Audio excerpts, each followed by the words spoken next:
Senate Majority Leader McConnell and Stephen Mnuchin, and we have a bill. It will be a very important day for people who are on the brink of closing their businesses. But if you got fired yesterday or Tuesday or Monday or Sunday, you can thank Chuck Schumer and Nancy Pelosi. I know a lot of you did.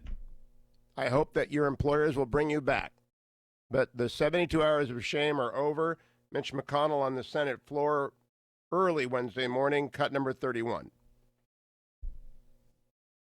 Well, Madam President, I have an update for the information of all senators and for the information of the American people, and it's good news. It's good news for the doctors and nurses in emergency rooms around the country who are waiting for more masks and more funding. It's good news for families all across America. At last, we have a deal.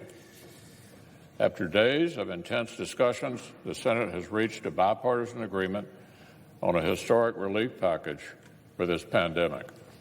It will rush new resources onto the front lines of our nation's healthcare fight, and it will inject trillions of dollars of cash into the economy as fast as possible to help American workers, families, small businesses, and industries make it through this disruption and emerge on the other side ready to soar.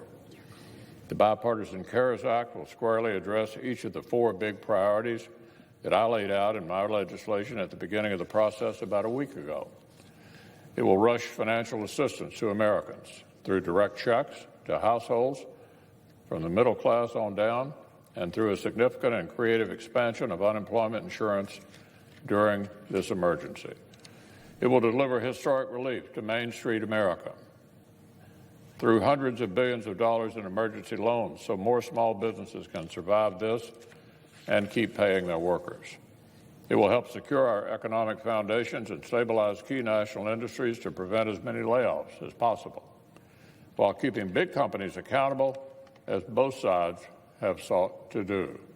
And of course, it will push major relief to hospitals and healthcare providers, invest in new medicines and vaccines so we can beat this virus faster, and help get more equipment and masks to the frontline heroes who put themselves at risk to care for patients. In effect, this is a wartime level of investment into our nation. The men and women of the greatest country on earth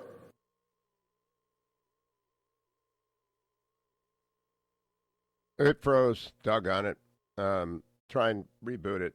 It is a wartime level of investment. That was the key takeaway. The key political reality is Schumer and Pelosi caved. Never forget what they did. 72 hours of shame. 72 hours of shame on the Democrats. Never forget. The country is on fire. It's still on fire, but at least water is coming through the hose soon. Part of that water will be a payroll provision. Mike Pence said this on Fox News last night, cut 27. This is the vice president.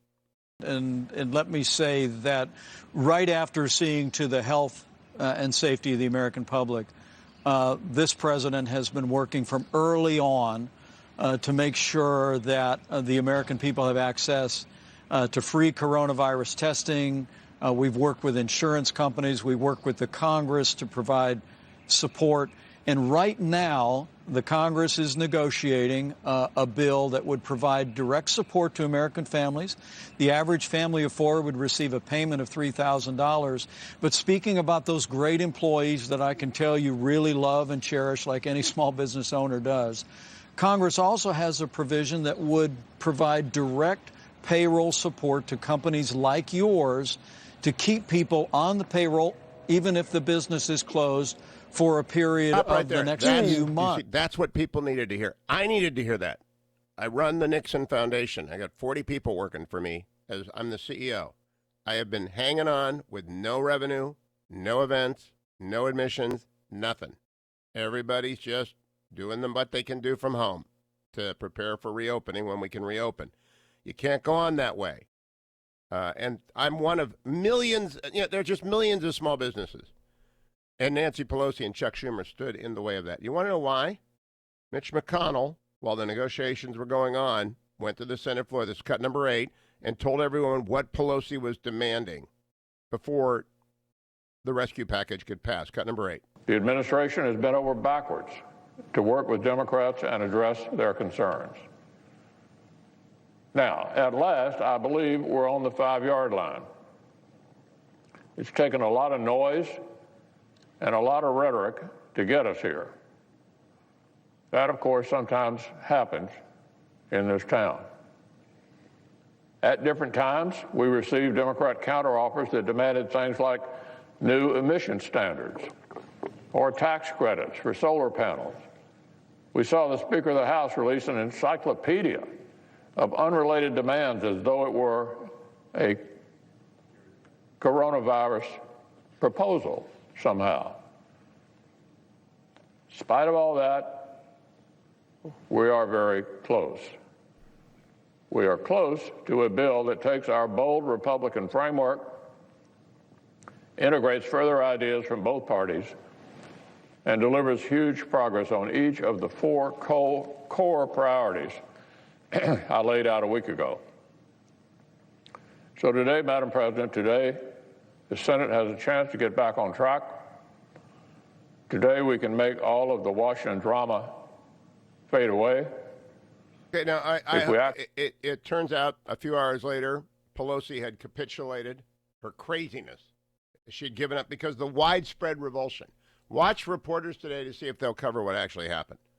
Chuck Schumer and Nancy Pelosi got fig leaves and they got out of the box canyon. They were getting destroyed because, and by the way, they had cover from MSNBC and CNN doing their best to cover up for them. You know, that's only 3 million people watching that stuff.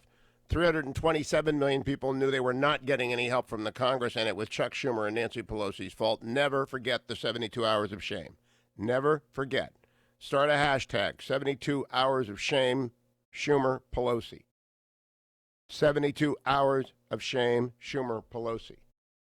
But once Leader McConnell gave the indication that they had caved, markets took off yesterday. This is brought to you by Birch Gold. And have you listened to me yet? Have you diversified? Now, some